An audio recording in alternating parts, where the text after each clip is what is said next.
thank you. We are very excited about this venture, and we really look forward to having a lot more forums and conversations and different events that people can participate in, and we really welcome everybody's contributions. So yeah, we're really excited about Nillumbio and our community's participation.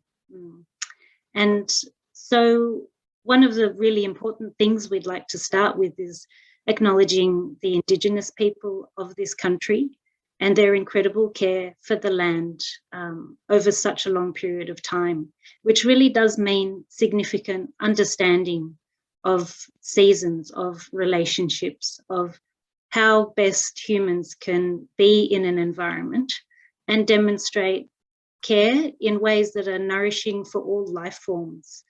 And, you know, we have a lot to learn, each and every one of us. And the exciting thing is that it doesn't matter where you come from or who you are, because you're human, you have capacities to do these very things. So it's one of the key ideas, I guess, that Nillumbio is really investigating and really trying to enable people's participation in. So today we have our terrific speaker from Mange Management, Katja. Thank you very much. And we'd just like to say thank you for all the work that you do and your colleagues. It's incredible work, important work, and we look forward to hearing more. So thank you. Thanks very much for having me. Pleasure to be here. I might start with my presentation then and share my screen. Yeah. Okay, let me just see.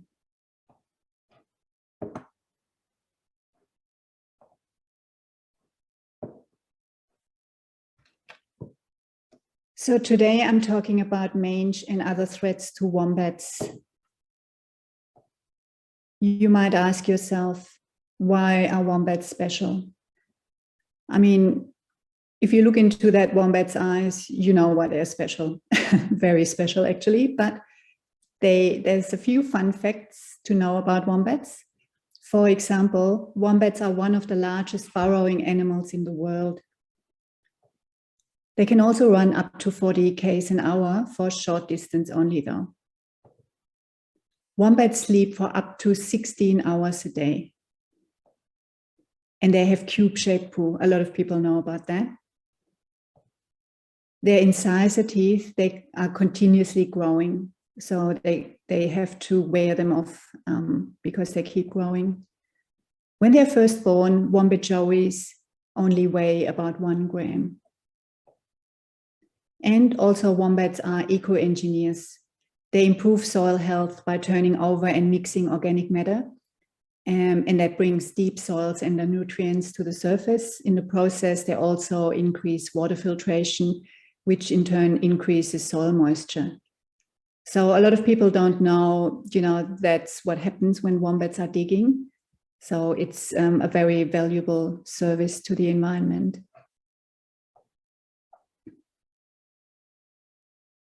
The lifespan of a wombat in the wild is around 12 to 15 years. They only have 1 joey every 2 or 3 years. They mature about 3 or 4 years when they're about 3 or 4 years old. So, you know, if you do the math, they can have about 4 to 6 joeys if everything goes well. And obviously only the females. So overall, you know, the wombat numbers are decreasing more than we like to, because there's several threats to wombats. For example, mange, and we talk about all of them in a minute. Roadkill, legal and illegal culling, and loss of habitat. By the way, the wombat in the photo is just sleeping. How cute is that, using his paw as a cushion just for to rest his head. You might ask yourself, what is mange? Mange is an infestation of the mange mite, and you can see that in the picture on the right. It's multiplied, you know, several times, magnified. So they are tiny, you can't see them with the naked eye, the mites. And the female mite that tunnel under the skin of the wombat where they lay eggs, and that causes intense discomfort and making the wombat scratch. And they have to scratch all the time. It's quite, painful to watch them like that. They can't sleep properly and everything else. So scabs start to form over the wombat's body. And over time, they become dry and crack and split open. And then the wounds can become infected and fly blown. And then secondary infection kicks in. So unless it's treated, the infestation progresses and eventually the wombat dies. So it's not just a skin condition or some kind of rash. It's a very serious issue. And if they don't get treated, they die from it over time. What do? We, as in Mange Management, we raise awareness and educate the wider community about mange and other threats to wombats. So we are trying, because lots of people don't know about the plight of the wombats, and they think, a lot of them think it's mud on the sides of the wombat, the scabs, or they're not aware of that at all. And we kind of think if nothing's being done now, in 30 years' time, we might not have any wombats anymore, or they might become endangered. We also provide free treatment kits for landowners who would like to treat a wombat with mange on their property. We've got about 55 pickup points all across Victoria. And you can see that in the photo, the little red dots. So people don't have to drive for more than 30 minutes to pick up their free treatment kit. So they can treat under our guidance. We've also got a very informative website, www.mangemanagement.org.au, and a Facebook page. So if you'd like more information, just hop on any of those and you'll find more info.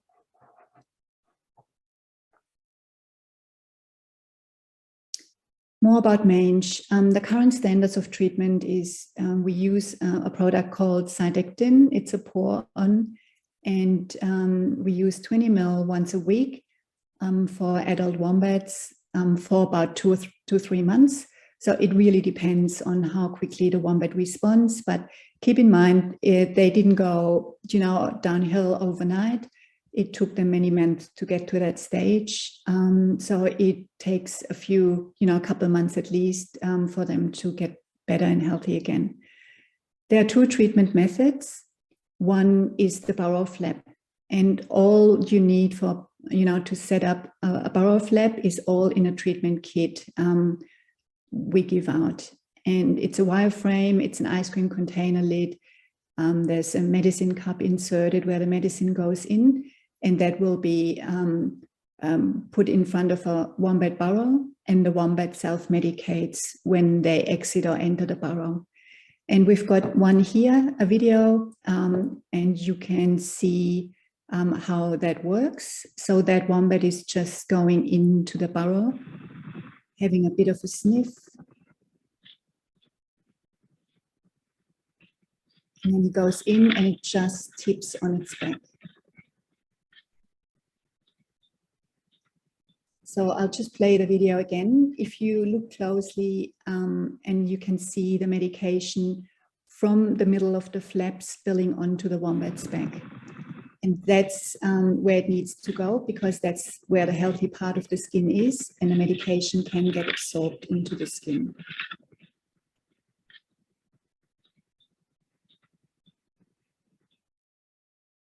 The other methods of treatment is the pole and scoop. A pole and scoop, everybody can make one up. It's just an old broom handle with a laundry detergent scoop taped to one end, and the medication goes into that laundry detergent scoop. That way you don't need to get too close to the wombat. You can stay a couple of meters away and just put it on its back, like basically with the burrow flap, but just with the direct treatment. I'll show you a video of that too. So you can see the wombat to the right here sitting, and then Nick's coming with the pole and scoop and putting it onto the wombat's back.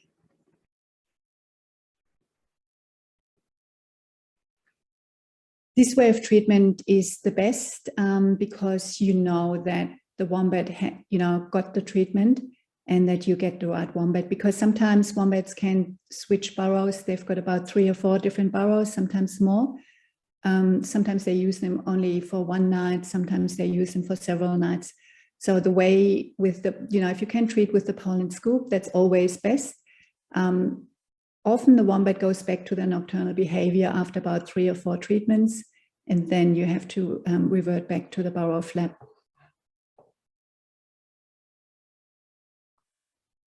Here's one of our success stories that shows mange can be treated.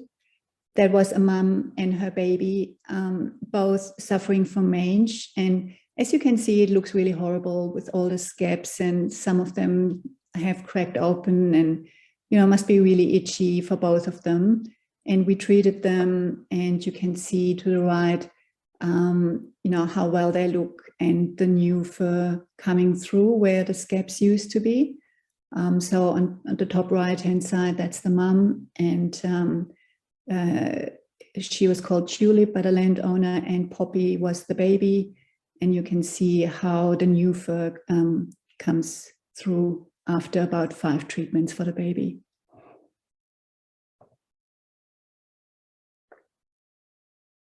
So what's required other than, our free treatment kits? We need population surveys to be done, and we are lobbying the state government because we need to know how big is the problem.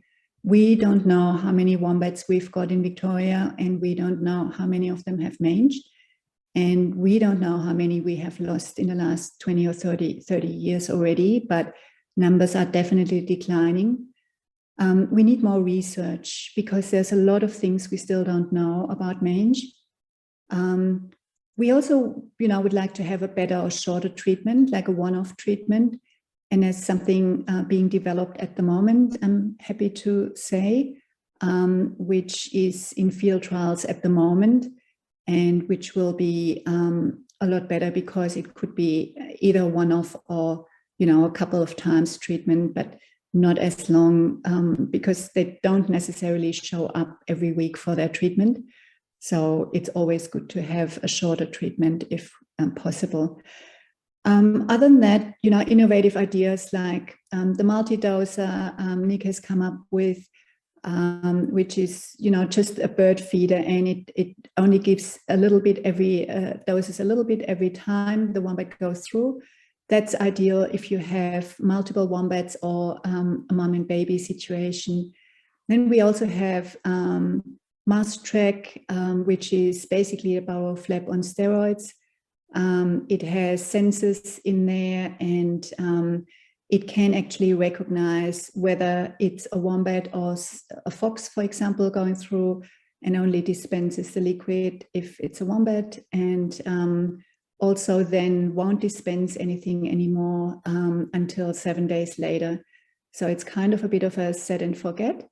But of course, it's a little bit more expensive, and it's being continually developed to make it better and, for the wombats basically, and better to use, easier to use as well. The other issue is roadkill. I guess all of us have seen, the wombats or other wildlife on the side of the road being hit by cars. Sometimes they've got joeys, sometimes they survive, but sometimes they don't. And research shows that twice as many male wombats are killed on the roads as females. And also the majority of wombats killed on the roads don't have mange. So it's the healthy ones usually that get killed on the roads, and the other ones die from mange. So, they've got it pretty tough. There's a few solutions, for roadkill. We can't really do much about it, but of course, the most important one is slow down on the roads at night, as well as during dawn and dusk. Very, very important, it's usually, if you don't go too fast, you might be able to brake and avoid a collision with a wombat or other wildlife. There's also wildlife warning devices, either car-mounted devices, or there's also virtual fencing. There's trials in Tasmania and also in Victoria, and they become more and more common, and they work quite well. They can kind of reduce roadkill, depending on the species, for up to 70–80% sometimes in some areas. So they do definitely work quite well. There's also some cars that have inbuilt solutions, but of course that's kind of the more expensive cars. The other options for roadkill, to avoid roadkill, are wildlife crossings. The examples here you can see to the left is in the US, and that's obviously ideal, but not a cheap solution, of course. But it has plants and everything on it. The other one is like a bridge for, say, possums or gliders or something. They do work quite well. There's also underpass. Luckily, we don't have bears, so obviously that's somewhere in Canada. But they can be fairly big, and some councils, like Manningham, for example, is just planning some in some areas with high roadkill. So that's very good. There's also the very simple solutions, if you like. Just, that somebody has put up a sign, Wombat crossing.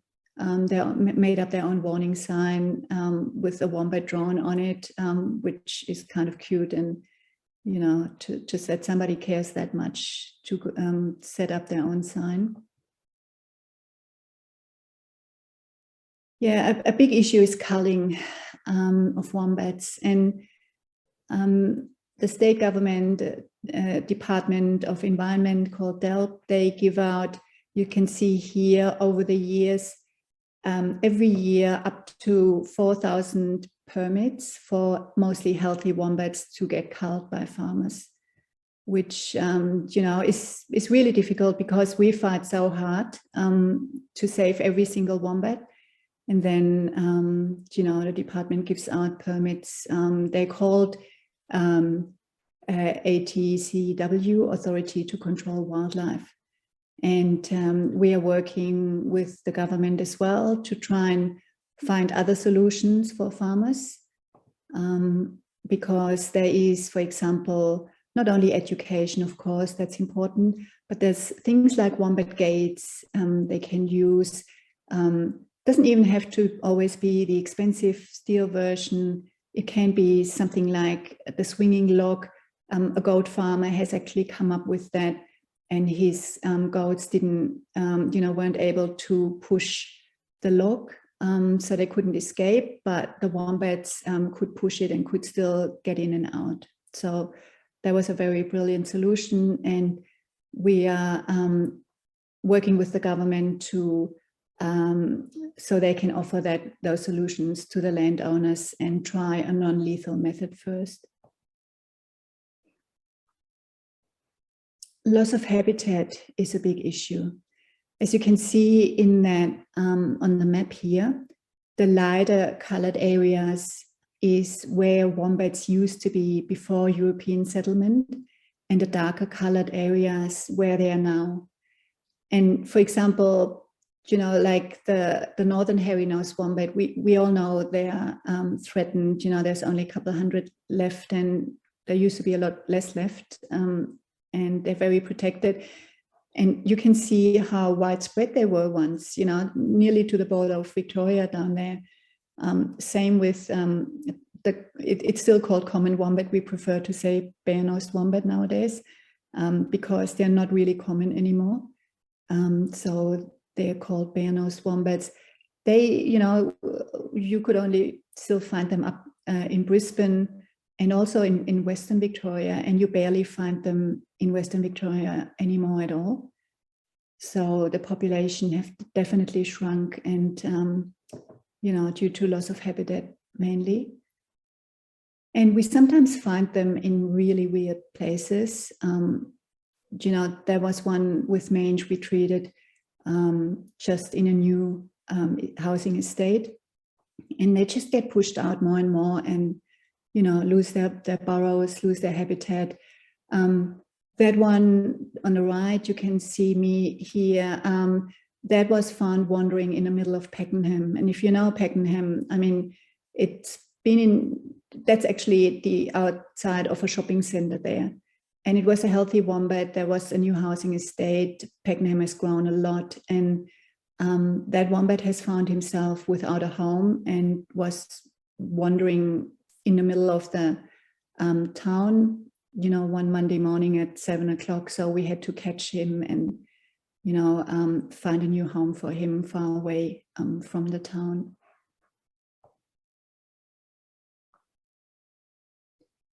There's a lot of wombat behavior that hasn't been known before we had night vision cameras. So we do set up the night vision cameras, which you can get fairly cheaply nowadays on eBay, for example.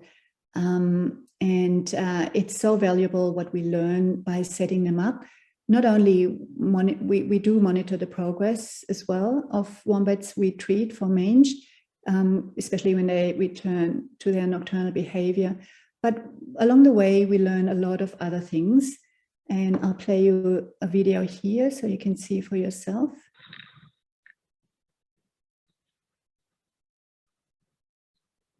So why does it strip the bark of a tree, that wombat?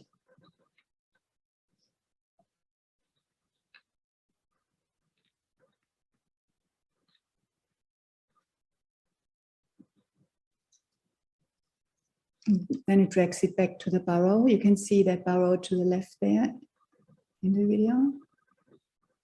It's kind of a bit of a hole in the ground.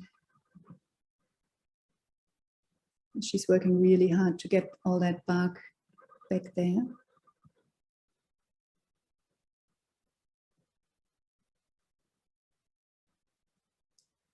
Hope you can all see it. It's a little baby wombat popping up there. Very small still. Whoops, just dropped back in to the burrow. So what the female wombat, the mom, was doing, just trying to get some bedding material and just make it nice and comfy for the baby. So that's, something we did not know before we had cameras set up that is happening. And there's more. Another interesting video. So we've got here one female wombat and a joey entering the burrow.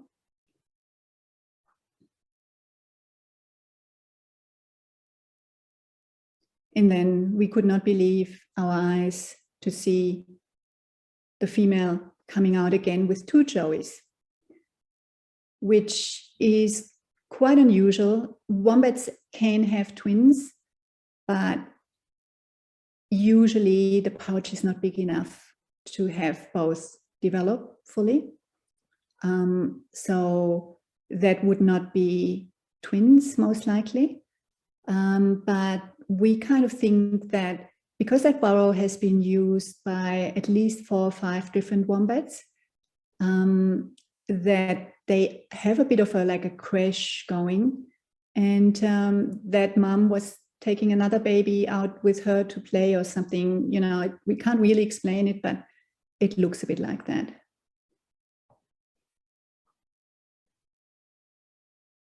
So how you can help? There's a few ways you can help. Like we saw before, watch out for the wildlife and slow down on the roads at night.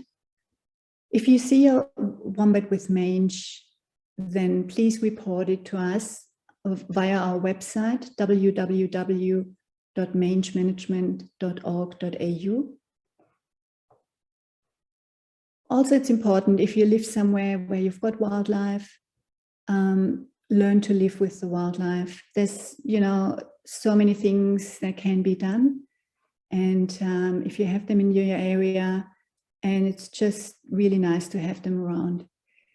If you see a dead animal on the side of the road that has been hit by a car, stop if you can to check the pouch. Joeys can survive for up to a week in the pouch of a dead mother. you might just save a life, you never know. And often they survive if the mother's getting hit by the car on the head, you know, the baby's still okay and survives. There's also the issue of an elongated teat. If you see that there's an elongated teat, it usually means that the wombat has got a joey at foot, which might still be in the area somewhere, and it's most likely too small to survive on its own. So that's important to report that to a wildlife rescue organization so volunteers can have a look and try and find that baby wombat. They need to be quite big before they can survive on their own. They need to be at least 10 to 12 kilos. If they are still with their mum in the wild, they stay with their mum until they're about 20 kilos and only then leave mum. So they're pretty big by that time. And so they're about 2 years old before they get independent. You can also volunteer for or donate to a wildlife group. That's always welcome. And of course, you can spread the word, tell other people how they can help and just make a difference for the wildlife.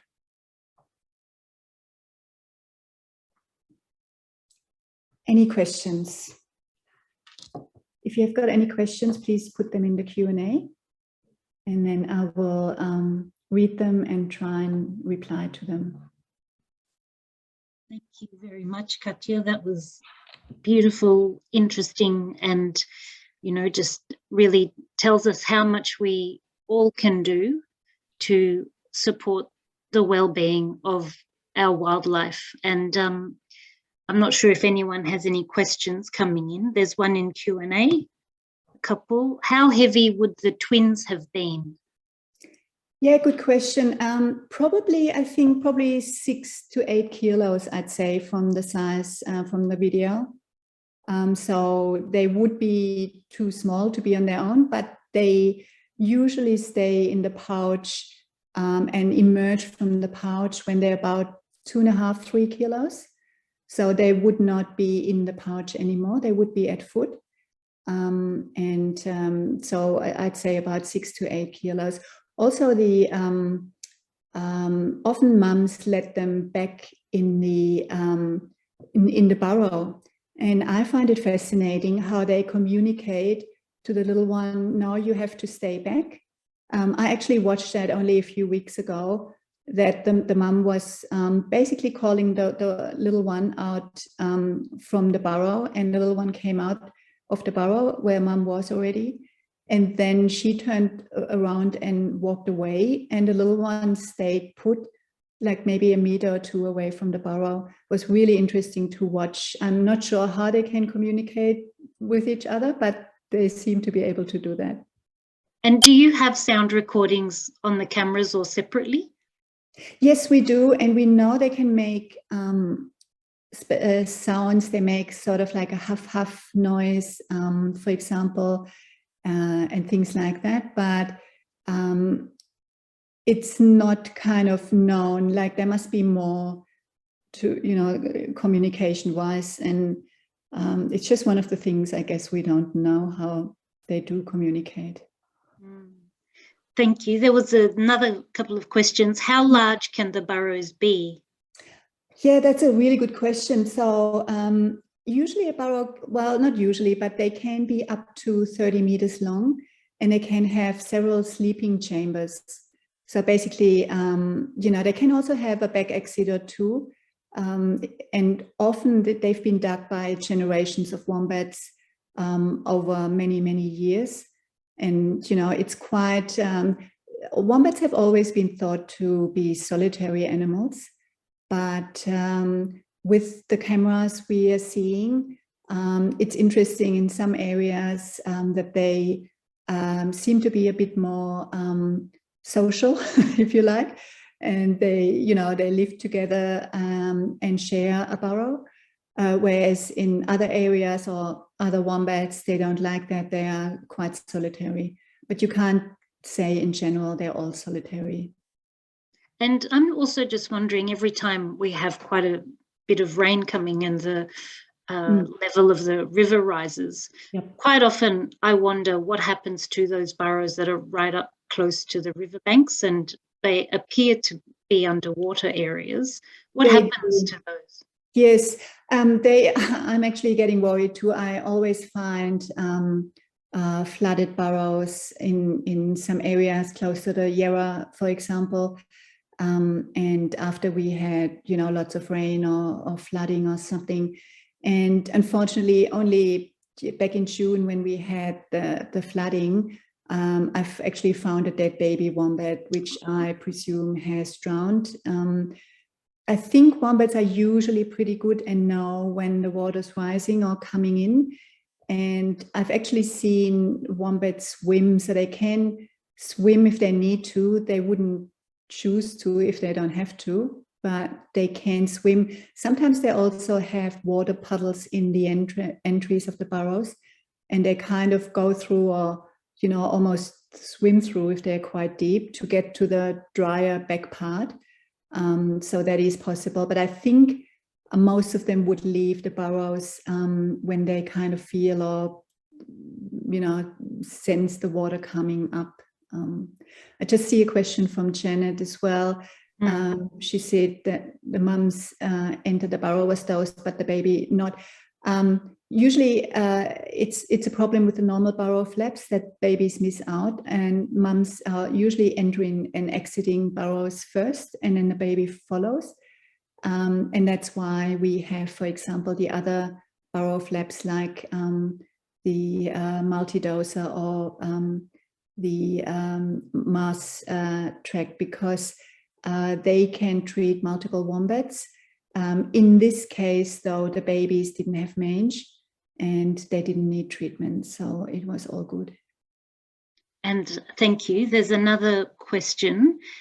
Does the treatment for mange offer long-term protection, or can they get infected again? And do you need to do anything to treat the area? Are there ways to prevent mange in the first place? Yes, so several questions. I'll just start with the first one.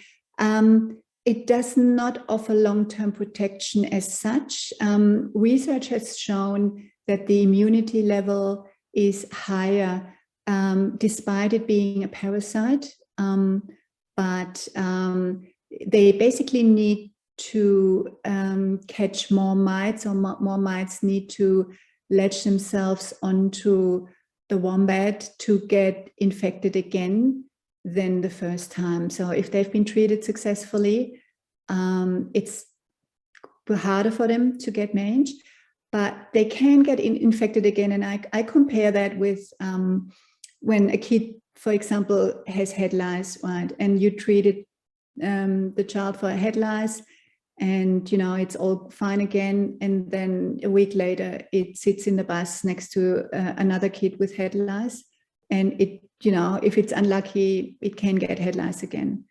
And that's basically the same for the wombats. So they can get infected again, but it doesn't mean they have to. So we've watched wombats for years that had been treated successfully and they never got mange again. Some of them even had joeys and all that.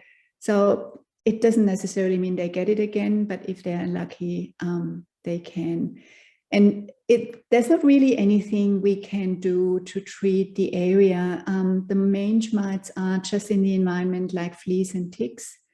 And they, like if you treat an area, then they come in from the outside of that area again, if you eradicate them in a small area or something.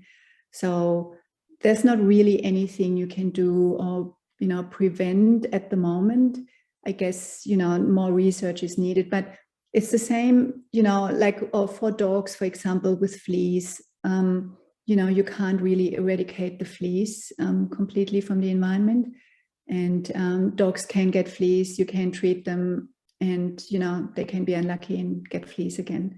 So it is possible, but like I said, the chances are higher that they live a happy life and don't get mange again. Do you think that if the wombat is stressed it makes a difference to their vulnerability. Yeah, absolutely, absolutely. So it looks like stress plays a big role. And, you know, it's like with people, I guess, the immune system is lower and it's easier to get sick. So it's the same for the wombats.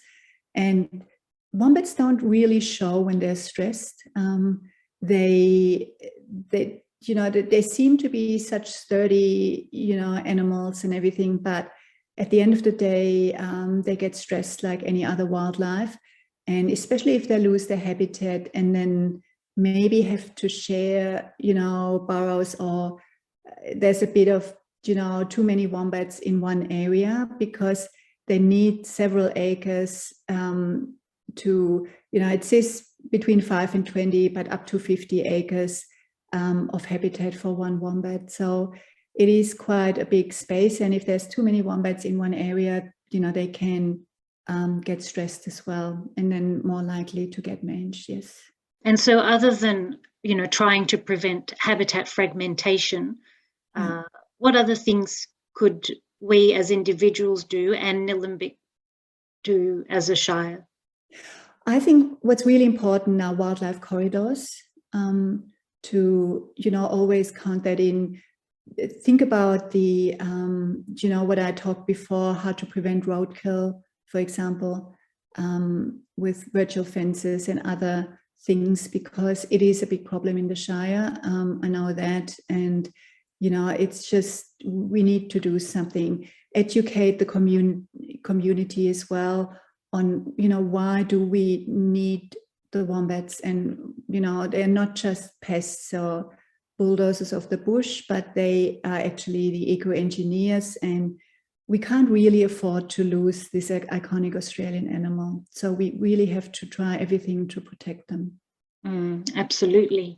We've got quite a few more questions. Yep. One that's not in the Q&A but in the chat says, our wombats sometimes undermine large gum trees and they fall into the creek. Oh. Does this happen often, and is this creating habitat? I actually have not heard that happening before, but I can imagine that it is happening. What I know wombats like to do is they do like to have burrows underneath fallen trees that, you know, have fallen in a storm, for example, or something.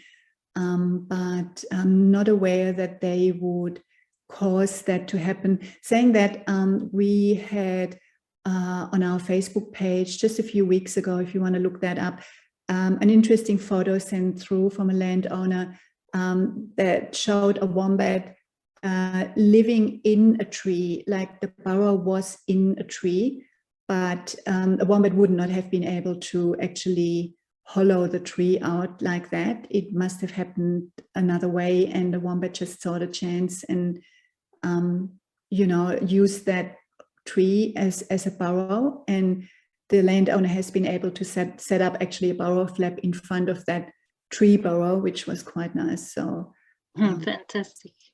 Yeah. And there are a few more questions. What time of day are you most likely to come across the wombats? So usually dawn or dusk. So anytime before it's just about to get dark.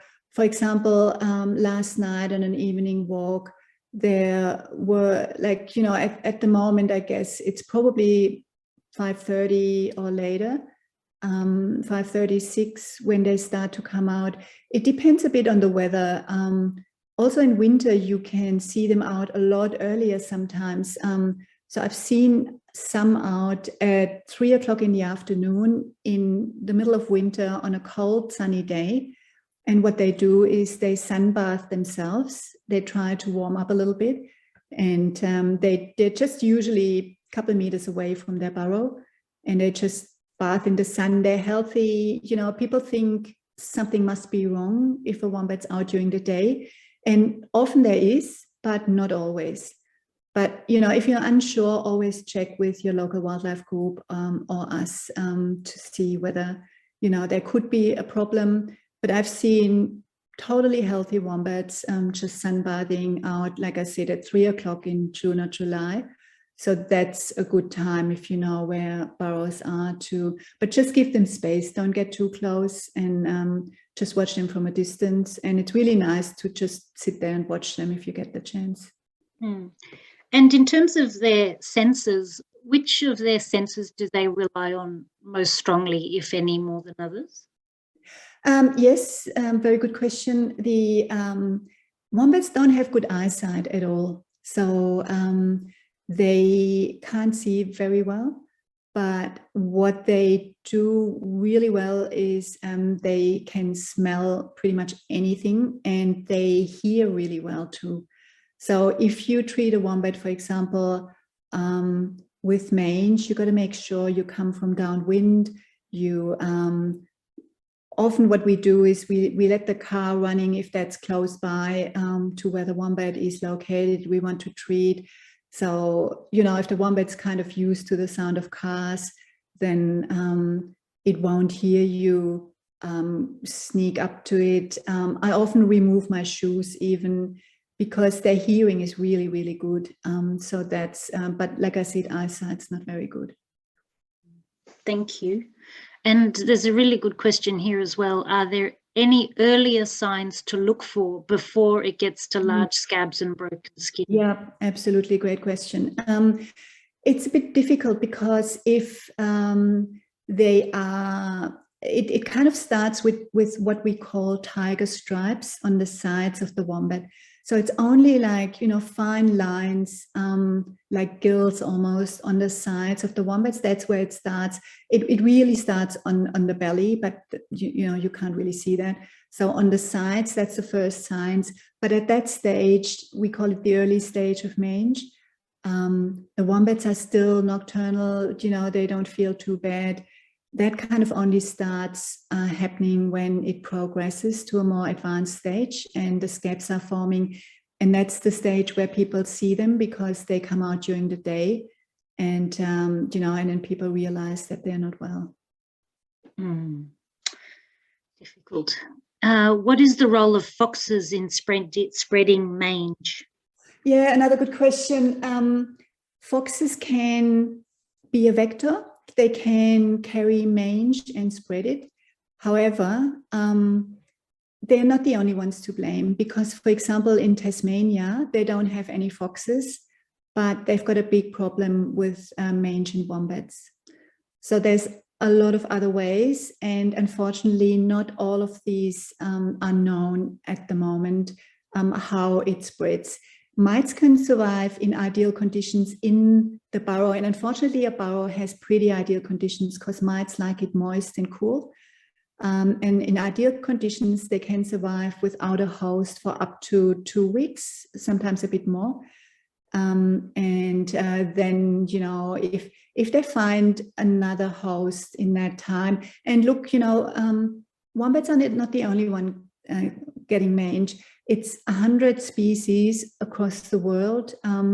Foxes in the UK, bears in the US, coyotes, and, you know, livestock, they can all get mange.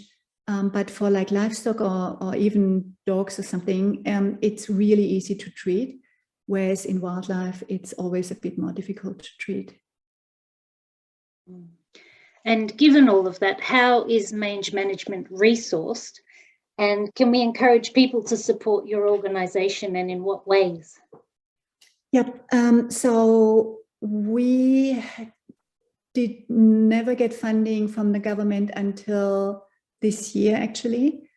So with the last state budget in Victoria, we got funding thanks to Andy Medic from the Animal Justice Party, who was, you know, lobbying the government for us and telling them about the plight of the wombats. And I'm glad that they recognized that and saw that, you know, we need to do something, we need to work together. And we've been otherwise just relying on donations and grant applications because we want to keep our treatment kits for free. And a treatment kit costs us about $21 to treat one wombat with mange.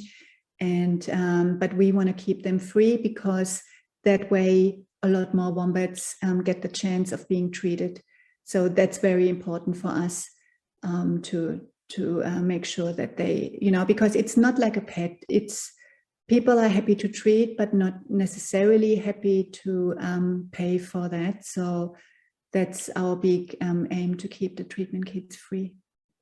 And do you require, is it more financial resources or also people volunteering, setting things up and doing all these sorts of things? Do you need people?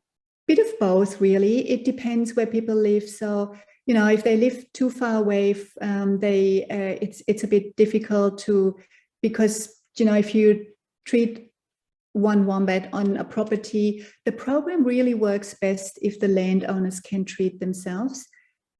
Because they're the, most likely seeing the wombats when they're out, because they live on the property. And if a volunteer rocks up like once a week or something, chances are that the wombat's not out. So the program works best and it's easy enough under our guidance for landowners to treat.